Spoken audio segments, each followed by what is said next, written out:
Hey guys, quick question for all of you. Actually, the younger players, who do you think, after a full slate of practices and a bowl game, might have played their way into position to get some playing time where some of these guys left in the portal and whatnot? Yeah, from a defense perspective, I think Willis and Vincent Shavers really showed out today.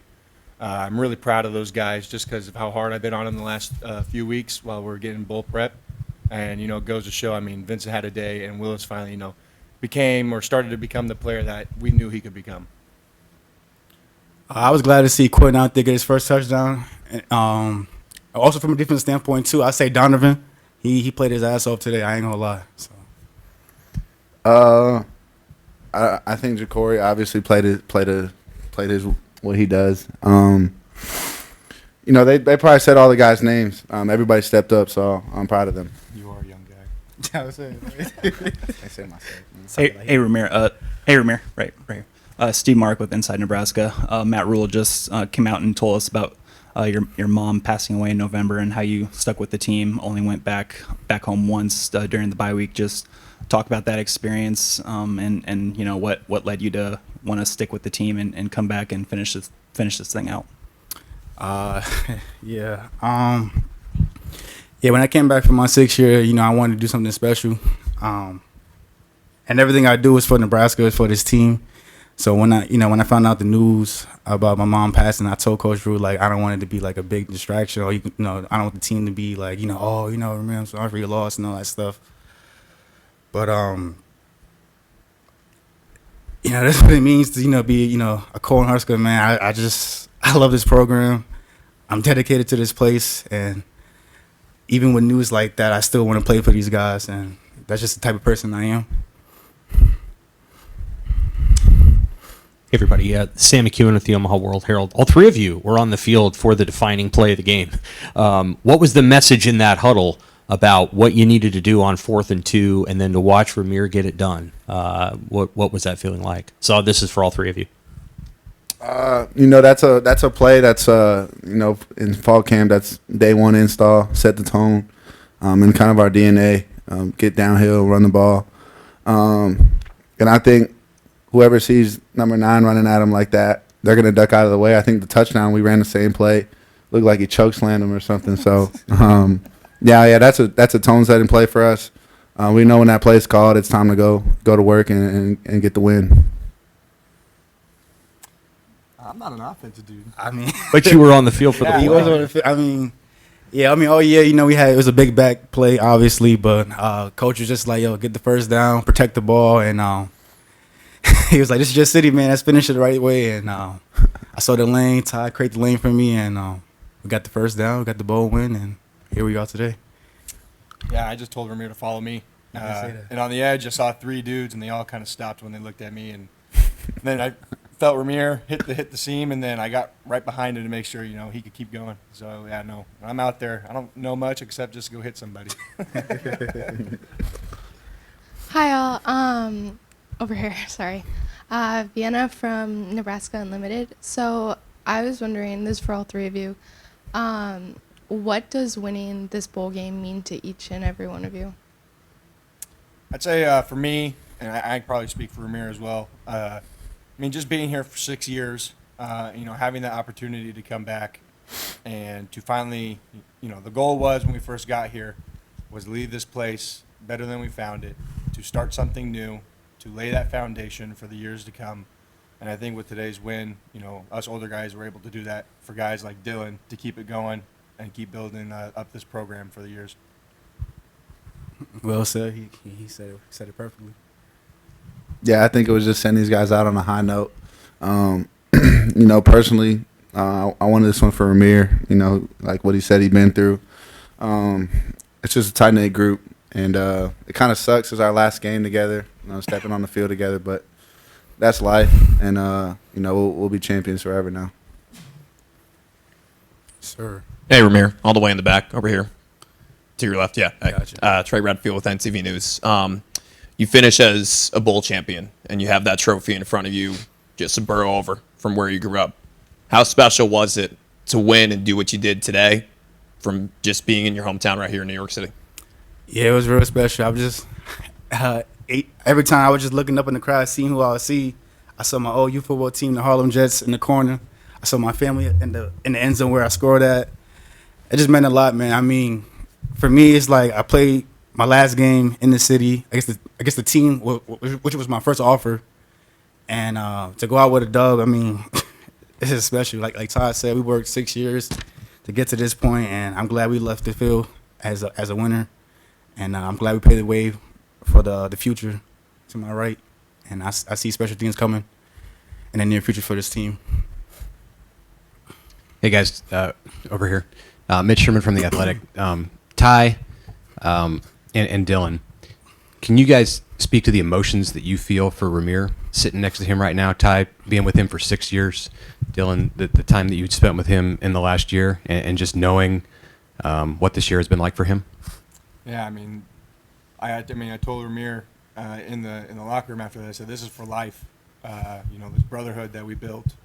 It means so much. I mean, the next time I come to New York City, I'm gonna be hitting him up. So we hang out, go wherever. It just kind of shows what kind of person Rahmir is to go through that type of adversity, personally. And I kind of understand it from a different perspective, but it takes a lot. And I know the mental toughness that he's had throughout the season has just proven how good of a man he is. Yeah, I'll piggyback off of what he said. For the year I've got to know Rahmir. I always knew he was a special guy. But now, I'm happy to call him a brother. I love him like my own brother. So, yeah, there's nothing much more to be said than that. I love y'all too, bro. Hey Dylan, Sarab Gokran from the Heights. You had that scramble there near the end, a little scrum ensued. BC gets called for a late hit. That wasn't something that Coach O'Brien necessarily agreed with, but I want to hear from your perspective. Just take me through, what you saw there in that play. Yeah, we actually called that play for me not to run, but the way they lined up and showed it, I had to read to the end. And, I just pulled the ball and I saw the green, and then he tried to take me out, which is why I came up and kind of, reacted.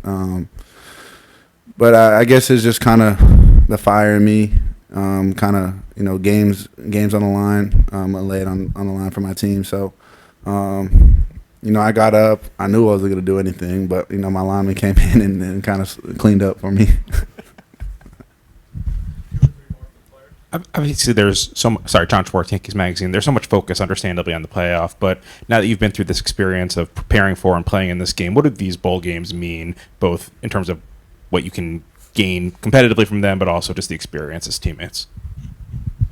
Well, those 3 extra weeks, it's just like another spring ball for the young guys. We watched, I think for like the first 2 weeks, it was really just young guys going out there and competing against each other, getting better. And it was awesome to see them grow. From my perspective, we've never had those December practices, so I never really knew, what that was going to be like, or what you could gain from that. But after seeing, these last 3 weeks, I see how important it is to get those. This is a way better football team than we were, when we finished at Iowa. Hey, Ty, Luke Mullen from the Lincoln Journal-Star.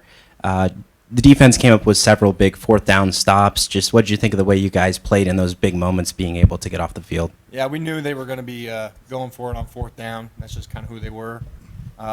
When you play defense, it's just all kind of a mentality thing. Coach Butler was really aggressive. He told us he was going to be really aggressive with his play calling. And I just, again, kudos to those guys that were going out there blitzing hard. The D-line holding their blocks, and, the safeties and the DBs being able to, cover guys long enough for us to go and actually make an impact on those plays.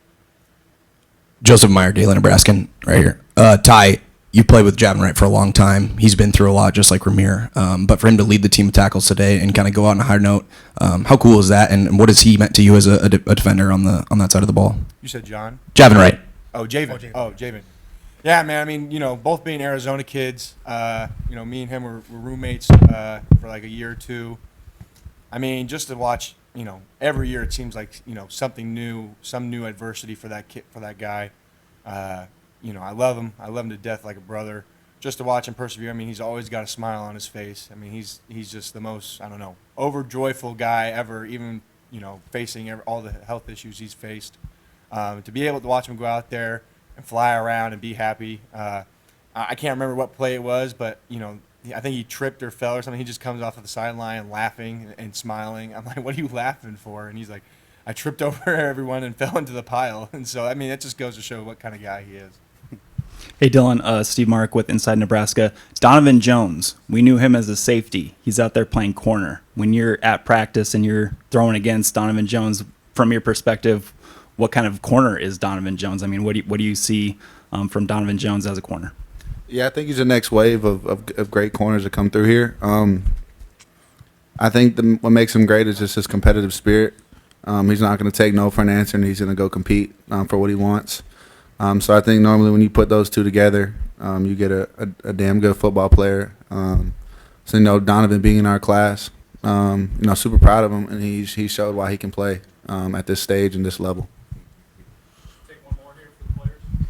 Hey, Dylan, Coach said that that last drive, the 4-minute drive at the end, was the first time the offense this year's taken the ball and said enough's enough in a situation like that. Can you speak to what your mentality and what the vibe that you got in the huddle when you guys got the ball back up 5 points? Yeah, we kind of wanted to get the feeling of oh gosh, is it going to be good or bad, kind of out of our system. And everyone was just, we were going to go win the game. We weren't going to give them the ball back. And it's exactly what we did. We ended with the ball, and we got to line up in the best formation of football. No thinking, no motion, nothing. Victory. So can't get any better than that. Thank you.